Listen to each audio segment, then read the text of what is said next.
Good morning friends, मैं स्मिता पटेल आप सभी का एम्बिशन क्लासेज पर हार्दिक स्वागत करती हूँ। आज हम आप लोगों को वन लाइनर हिंदी साहित्य के इम्पोर्टेंट क्वेश्चन जो 2024 के हिंदी सब्जेक्ट में पूछे जाने की संभावना है, पूरी संभावना है कि हिंदी का एक एक क्वेश्चन साहित्य का यहीं से इस वीडियो से ही फंस जाए। बस सरस्वती माँ से विनती है कि हिंदी के एक एक क्वेश्चन आप लोगों के लिए बहुत इंपॉर्टेंट साबित हो एग्जाम को लेकर। हम आप लोगों को जैसे हिंदी साहित्य के क्वेश्चन दे रहे हैं उसके साथ साथ में एक या दो करंट के भी क्वेश्चन देते हैं। तो जो करंट के क्वेश्चन रहते हैं वो बहुत इंपॉर्टेंट है। जो हमारे आसपास चल रहा होता है, हमें नहीं पता होता या हमें जानकारी नहीं होती, तो यहाँ पर 5-10 मिनट की क्लास में आपको डेली के डेली एक या दो करंट अफेयर्स के क्वेश्चन भी तैयार होते जा रहे हैं। यानी अगर महीने में 30 दिन है तो हमारे 30 या 60 क्वेश्चन तैयार हो जाते हैं। बस देखते ही देखते हंसते खेलते क्वेश्चन भी तैयार हो रहे हैं। बस आप लोग इस वीडियो को ज़्यादा से ज़्यादा शेयर कर दीजिएगा और लाइक ज़रूर कर दीजिएगा। कमेंट करके बताइएगा आपको यह वीडियो कैसी लगी। यह हमारा पद्म श्री कोमल कोठारी स्मृत लाइफ टाइम अवार्ड गुजरात के लोक नर्तक जयेंद्र सिंह जडेजा और लेखक डॉक्टर राजेंद्र कुमार व्यास को संयुक्त रूप से राज्यपाल श्री कलराज मिश्र द्वारा पद्म श्री कोमल कोठारी स्मृत लाइफ टाइम अवार्ड दिया गया है, यानी लाइफ टाइम अवार्ड दिया गया है। अब यहाँ से हमारे वन लाइनर हिंदी साहित्य के इम्पॉर्टेंट क्वेश्चन स्टार्ट होते हैं। पहला क्वेश्चन है जो हर बार एग्जाम में पूछा भी गया, बहुत बार पूछा गया। हिंदी के सर्वप्रथम प्रकाशित पत्र का नाम है उत्तंड मार्तंड। सेकेंड है छायावाद के प्रवर्तक का नाम जयशंकर प्रसाद। आप लोग जब इस वीडियो को देखेंगे आपको खुद पता चलेगा, अगर आप लोगों ने एग्जाम दिया है कोई भी तो लगेगा ऐसे ही क्वेश्चन और यहीं से एक क्वेश्चन आपका आता है। प्रगतिवाद उपयोगितावाद का दूसरा नाम है। यह कथन किसका है? नंद दुलारे वाजपेयी जी का है।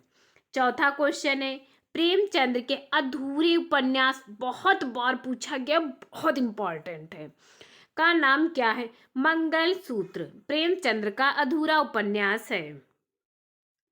पांचवा है रामधारी सिंह दिनकर को भारतीय ज्ञानपीठ पुरस्कार प्राप्त हुआ था उर्वशी पर। छठा है सुहाग की नुपुर के रचयिता अमृत लाल नागर। ये इस बार पूछे जाने की संभावना है बहुत ज्यादा।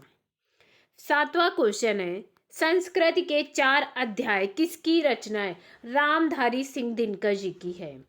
आठवां है अशोक के फूल निबंध संग्रह। ये भी बहुत बार पूछा गया है, बहुत बार पूछा गया। ये हजारी प्रसाद द्विवेदी जी की है।